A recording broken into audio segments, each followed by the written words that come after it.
আজ আমি সুন্দর একটি ডরি হাতা তৈরি করে দেখাবো। তো চলো ভিডিওটি দেখে নেওয়া যাক। প্রথমত আমি হাতা কাটিং করে নিয়েছি। আমি হাতাটি লাইলিন দিয়ে তৈরি করব, তাই জন্য দেখো লাইলিনও কেটে নিয়েছি এবং হাতার কাপড়ও কেটে নিয়েছি। তার সঙ্গে দেখেছো একটা 1.5 ইঞ্চি চওড়া করে হাতার লম্বা অনুযায়ী একটা লম্বা কাপড়ও আমি কেটে নিয়েছি, যেটাকে সরিয়ে রাখলাম। এবার দেখো প্রথমত আমি হাতার কাপড় এবং হাতার লাইলিনটা নিয়ে নিয়েছি।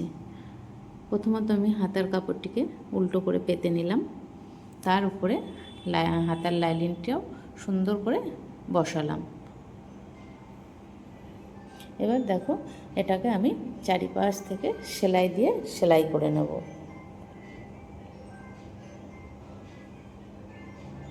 চারিপাশ থেকে আমি সেলাই দিয়ে আমি কিন্তু লাইলিনটাকে হাতার সঙ্গে অ্যাটাচ করে নিচ্ছি।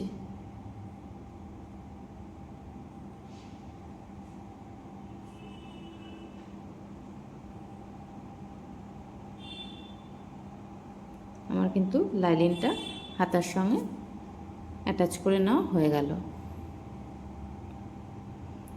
এবার দেখো হাতাটাকে আবার উল্টো করে নিলাম, নিয়ে হাতার যে মুহুরির দিকটা সেই দিকটাতে আমি ডবল ভাঁজ করে সেলাই করে নেব।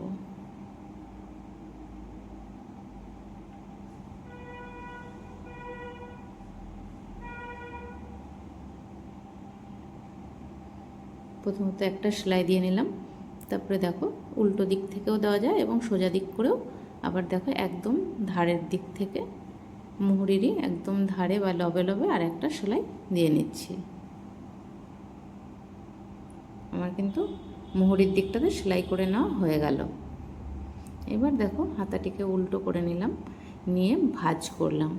ভাঁজ করে দেখো যে মিডিলে যে দেখো একটা ছোট্ট কাট মার্ক করে রেখেছি হাতার মিডিলে, ঠিক একদম মুহুরির থেকে একদম আরমহলের দিক বা বগলের দিক পর্যন্ত কিন্তু দেখো আমি ওই মিডিল পোর্শনে একটা লম্বা লম্বি দাগ করে নিচ্ছি।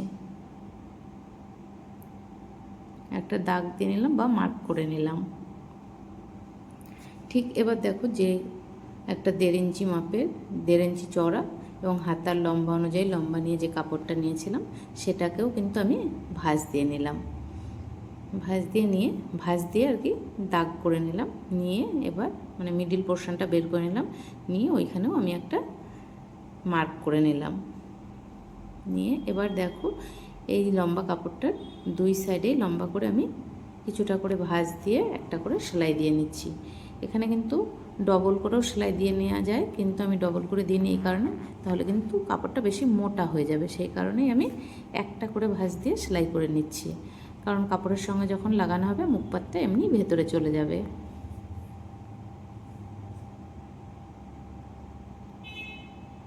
দেখতে পারলে আমি কিন্তু দুই দিকটাতে লম্বায় দুই দিকটাতে কিন্তু আমি সেলাই করে নিলাম।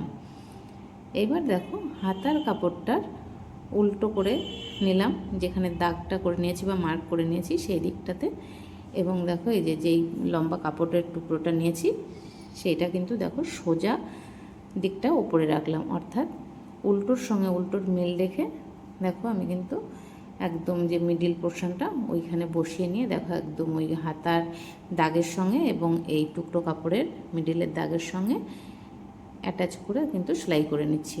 এবার দেখো মুখপাতের কাছে বা মুহুরির কাছে এসে কাপড় যে লম্বা কাপড়ের যে বাড়তিটা থাকলো সেটাকে কিন্তু ভাঁজ দিয়ে ভেতরের দিকে ঢুকিয়ে দিয়ে সেলাই করে নিলাম। তাহলে এটারও কিন্তু এই টুকরো কাপড়েরও কিন্তু মুখপাতটা বেরিয়ে থাকলো না। দেখতেই পাচ্ছ আমি মিডিলে খুব সুন্দর করে সেলাই করে নিয়েছি। এবার দেখো আমি কিন্তু এই যে একটা লটকান তৈরি করেছি, এই লটকানটা আমি কিভাবে তৈরি করেছি এর ভিডিও কিন্তু আমি অলরেডি চ্যানেলে আপলোড করে রেখেছি। তোমরা যদি এই সুন্দর লটকানটি করতে চাও তাহলে ওখান থেকে দেখে নিতে পারো যে আমি কিভাবে তৈরি করেছি। এবার দেখো আমি যেহেতু একসঙ্গে করেছিলাম, এবার এটাকে কেটে আমি দুটো টুকরো করে নিলাম। এবার দেখো যে টুকরো কাপড়টা আমি লাগিয়েছি হাতার কাপড়ের সঙ্গে মাঝখানে, তাহলে ওই কাপড়টার দুই দিকে কিন্তু দুটো আলাদা আলাদা প্রান্ত রয়েছে। এবার দেখো দুই দিকে কিন্তু আমি দুটো এই দড়ি বসিয়ে দেব, একদম ঠিক ওই কাট মার্ক করেছি যে মিডিলে ওই জায়গা থেকেই কিন্তু আমি দেখো বসিয়ে দিচ্ছি। যে টুকরো কাপড়টা লাগিয়েছি তার দুই সাইডে দুটো কাপড় এই দড়ি কিন্তু আমি লাগিয়ে নিলাম।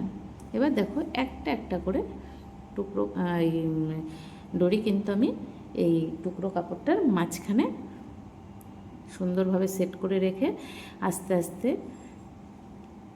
আস্তে আস্তে প্রেশার দিয়ে কিন্তু আমি সেলাই করে নেব, যাতে আস্তে আস্তে প্রেশার দিয়ে ওই দড়িটাকে ভেতরে রেখে আমি সেলাই করে নেব। সেলাইটা এত আলতোভাবে করতে হবে বা হালকাভাবে করতে হবে যেন দড়ির ওপরে সেলাই পড়ে না, তাহলে কিন্তু ওই আমি যেই জিনিসটা তৈরি করতে চলেছি সেটা কিন্তু হবে না। সবসময় খেয়াল রাখতে হবে যেন দড়ির ওপরে সেলাই পড়ে না। দড়িটাকে কাপড়ের ভেতরে দিয়ে তারপরে কিন্তু সেলাই করতে হবে। দেখো একটা কিন্তু আমার সেলাই করে নেওয়া হয়ে গেছে। ঠিক একইভাবে এই সাইডের দড়িটাও আমি হাতার উপরে কিন্তু বসিয়ে নেব। দেখতেই পাচ্ছ আমি কীভাবে দড়িটাকে ভেতর দিকে ঢুকিয়ে দিয়ে তারপরে ওই কাপড়ের মুখপাতের সঙ্গে কিন্তু সেলাই করছি। বারবার বলছি যেন দড়ির ওপরে সেলাইটা পড়ে না, তাহলে কিন্তু দড়িটা খেলবে না। দেখো এই সাইডটাও কিন্তু আমি সেলাই করে নিয়ে নিলাম। আমার কিন্তু দুই সাইডে সেলাই করে নেওয়া হয়ে গেল। দেখতেই পাচ্ছ দড়িটা কত সুন্দরভাবে ভেতরে অ্যাটাচ করে নেওয়া হয়ে গেছে, দড়িটা কিন্তু আর দেখা যাচ্ছে না। দেখতেই পাচ্ছ কত সুন্দরভাবে সেলাই হয়েছে। আমি কিন্তু এটার দড়িটা একটু বড় রেখেছি, তোমরা চাইলে আরও ছোট করে রাখতে পারো একদম কাপড়ের মুখপাত পর্যন্ত। এবার দেখতেই পাচ্ছ এই যে এটা যদি এই দেখো আমি যে দড়িটা টানছি হাতাটা কিন্তু বেশ সুন্দর কুঁচকে যাচ্ছে। এটা কিন্তু হচ্ছে এই কারণে যেহেতু দড়িটার উপরে সেলাই পড়েনি। দড়িটার উপরে যদি সেলাই পড়ে তাহলে কিন্তু এই জিনিসটা হবে না, অর্থাৎ দড়িটা কিন্তু খেলবে না। এবার দেখো হাতাটা কীভাবে তোমরা পুরোপুরি একদম টান টানভাবে রেখে যতটা লেন্থ আছে ওইভাবেও পরতে পারো, আবার এরকম কিন্তু উঁচু নিচু করেও পরতে পারো। এটা পুরোটা আবার গুছিয়ে দিয়ে ছোট করে নিতে পারো, কিংবা একদম উপরের থেকে নিচ পর্যন্ত কুচকে কুচকে দিয়ে দড়ি টেনে কুচকে কুচকে দিয়ে ছোট করে পরতে পারো। আবার উপরের দিকে খানিকটা তোমরা রেখে দিয়ে নিচের দিকেও বেশ খানিকটা একটু কুচকে নিয়ে পরতে পারো। এটা তোমাদের যার যার রুচির উপরে নির্ভর করবে। আশা করি ভিডিওটি তোমাদের ভালো লেগেছে। ভিডিওটি যদি তোমাদের ভালো লেগে থাকে অবশ্যই লাইক, কমেন্ট এবং শেয়ার করবে। আর যারা আমার চ্যানেলটিকে সাবস্ক্রাইব করে নিয়েছো তাদের অসংখ্য ধন্যবাদ। আর যারা এখনও পর্যন্ত আমার চ্যানেলটিকে সাবস্ক্রাইব করোনি তাদের বলবো আমার চ্যানেলটিকে সাবস্ক্রাইব করো এবং পাশে থাকা বেল বাটনটি অল করো, তাহলে আমি এই ভিডিও ছাড়ার সঙ্গে সঙ্গে সর্বপ্রথমে পৌঁছে যাবে তোমাদের কাছে। ভিডিওটি দেখার জন্য থ্যাংক ইউ। ভালো থেকো।